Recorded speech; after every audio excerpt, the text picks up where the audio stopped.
Thank you, Superintendent Reisner. And thank you, school board directors, for giving me the space to be able to talk about the Black Lives Matters at School Week of Action. So if you can give me a little space to just kind of allow you to just kind of join me in my thought process around this particular topic. So go ahead and flip to the next slide, Eric.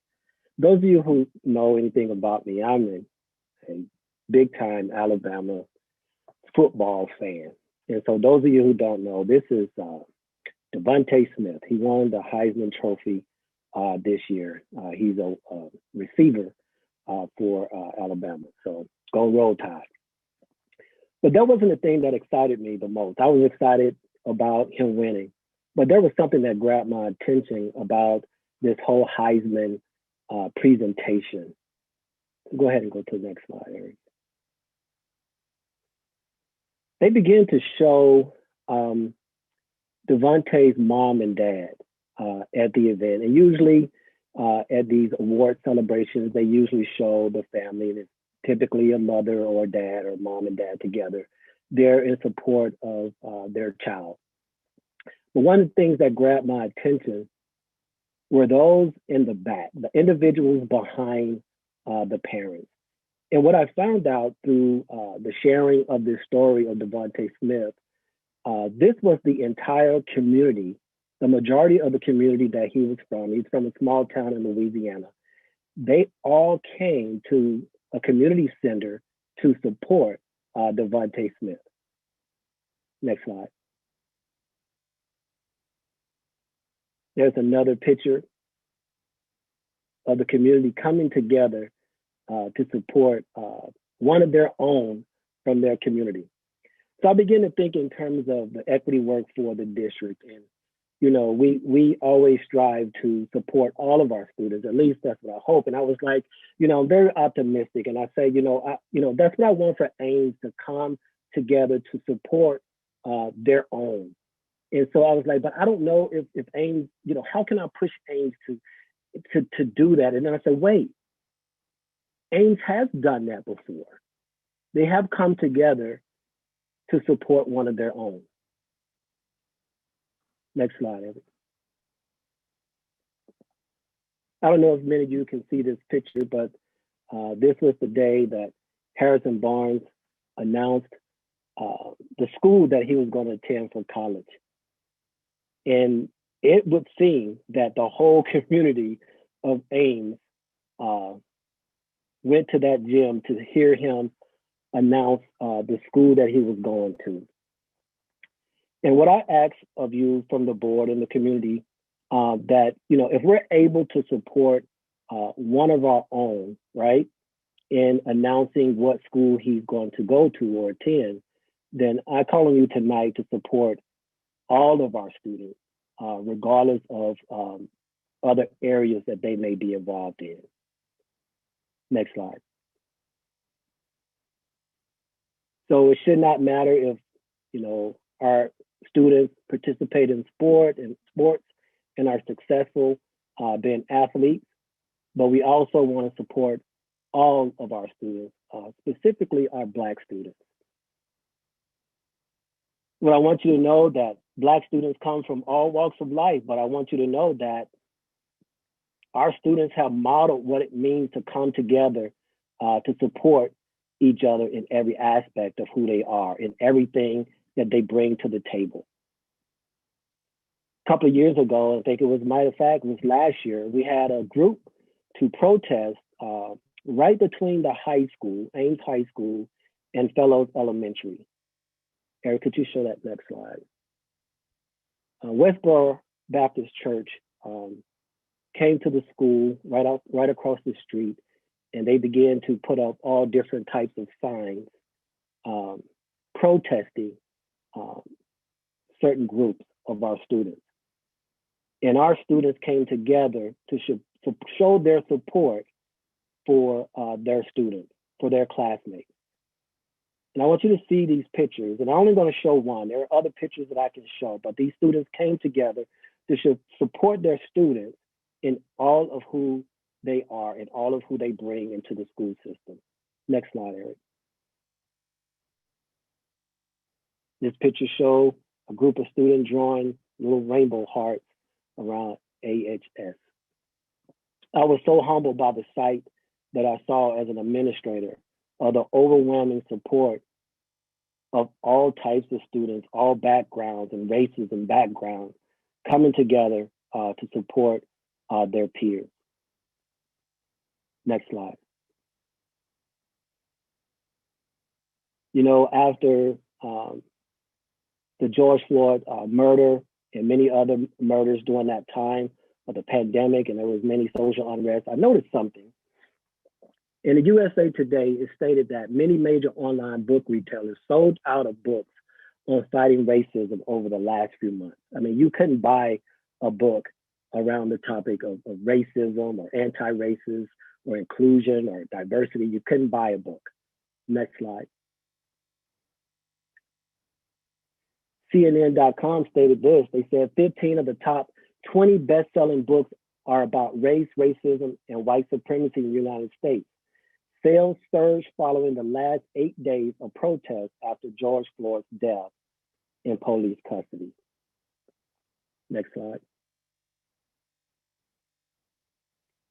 Forbes magazine even stated that the sales of White Fragility, a book by Robin DiAngelo, and other anti-racism books jumped over 2,000% after protests began.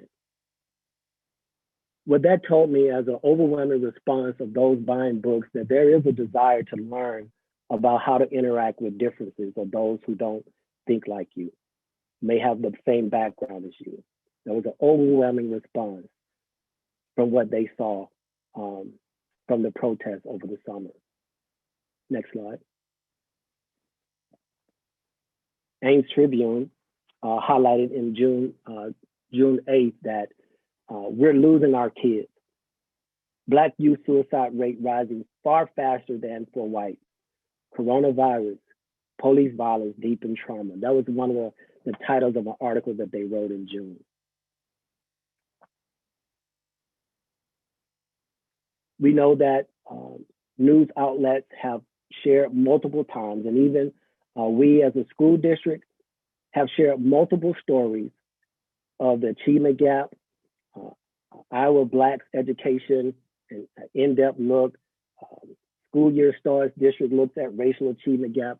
Our students have heard over and over and over again that they are failing in the school system, that they are below their peers, and they are constantly hearing these disparities. I recall a parent calling me one year and said that a teacher made a statement, that her daughter came home and said that a teacher made a statement in the class. Why are you failing? Said this to a Black student. Why are you failing? Help us to understand why are you failing.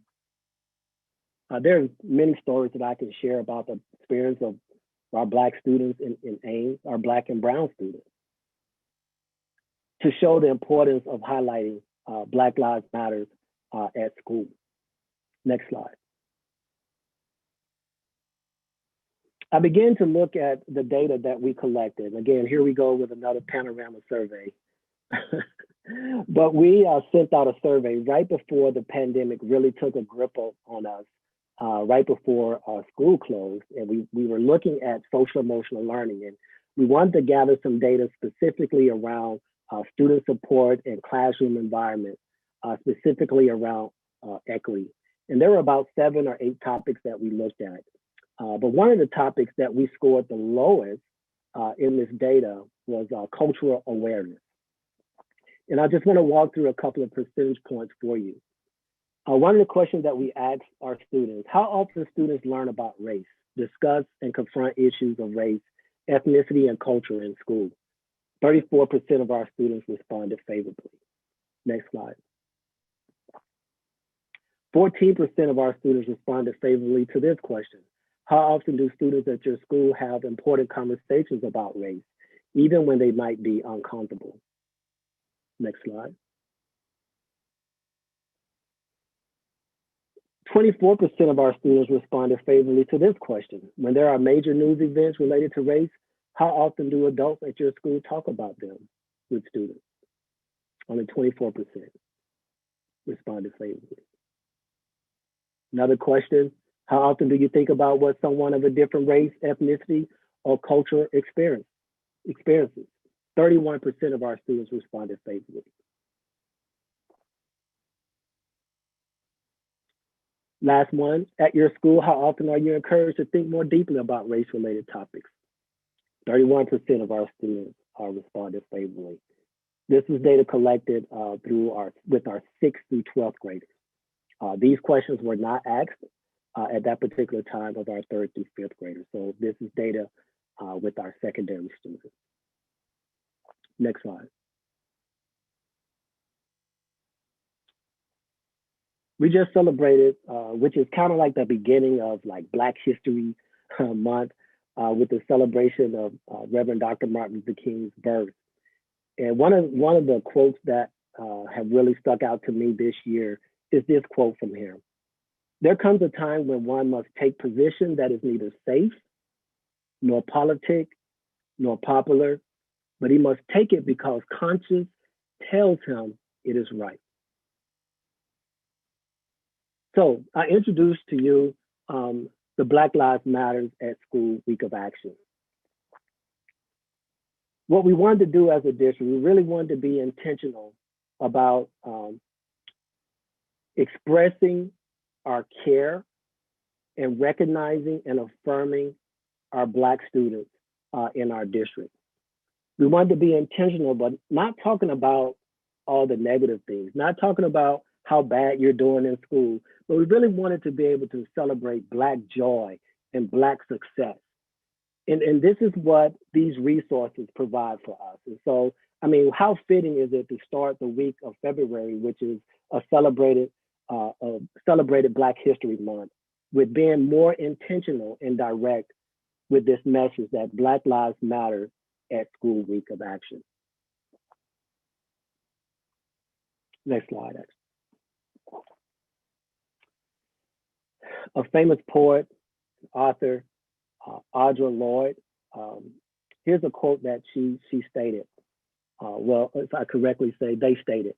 Audra Lloyd is a poet and author who identifies herself as Black, lesbian, and feminist.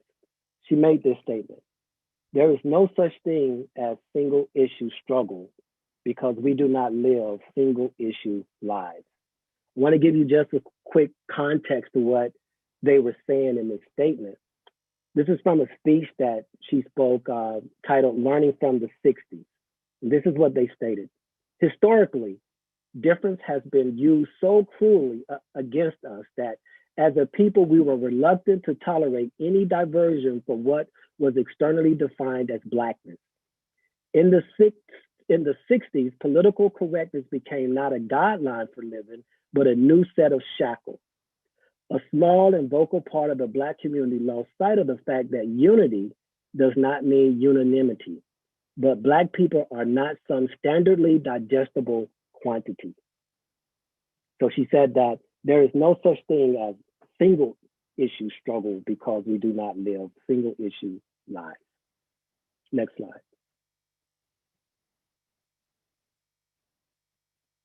So the Black Lives Matter at School Week of Action proposes 13 guiding principles for us to focus on around learning topics for our students.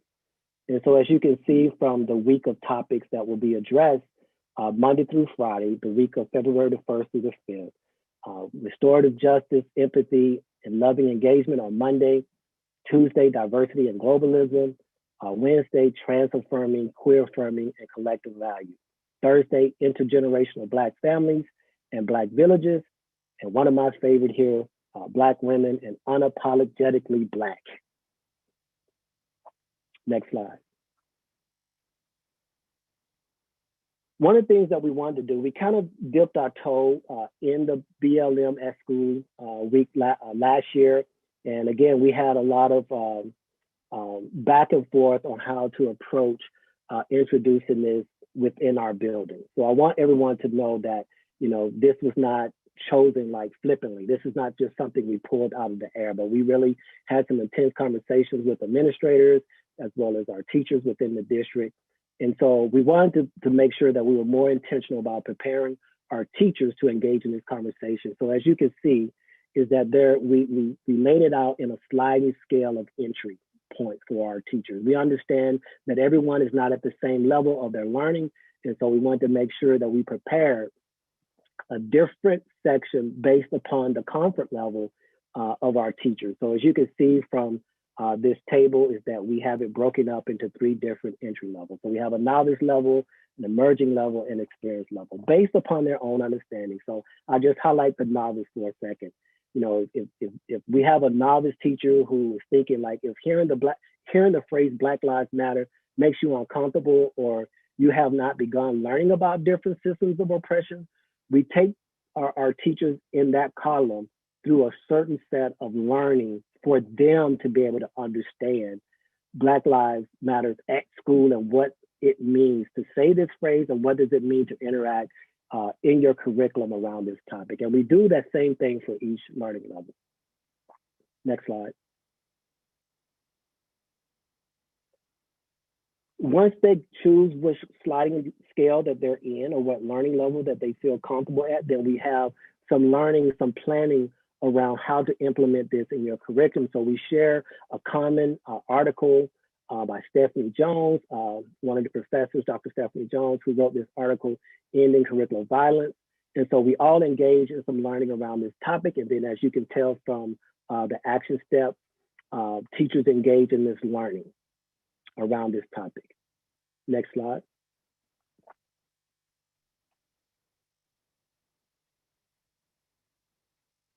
Again, as you look at the layout of the planning document, it is heavy with teacher learning and preparation on these guiding principles. And we take this approach because we hold true to critical consciousness mindset that we're not trying to change students and families. We're not trying to fix them, but we are attempting to dismantle, to fix, and reimagine our current school environment. So again, when we look at these resources, they are carefully chosen for our students, for our teachers to be able to engage in this learning at the appropriate grade level. Next slide. I end with this quote from the great Maya Angelou. She says this: "I've learned that people will forget what you said. People will forget what you did, but people will never forget how you made them feel." Thank you for giving me the space to be able to introduce to you the Black Lives Matter at School Week of Action.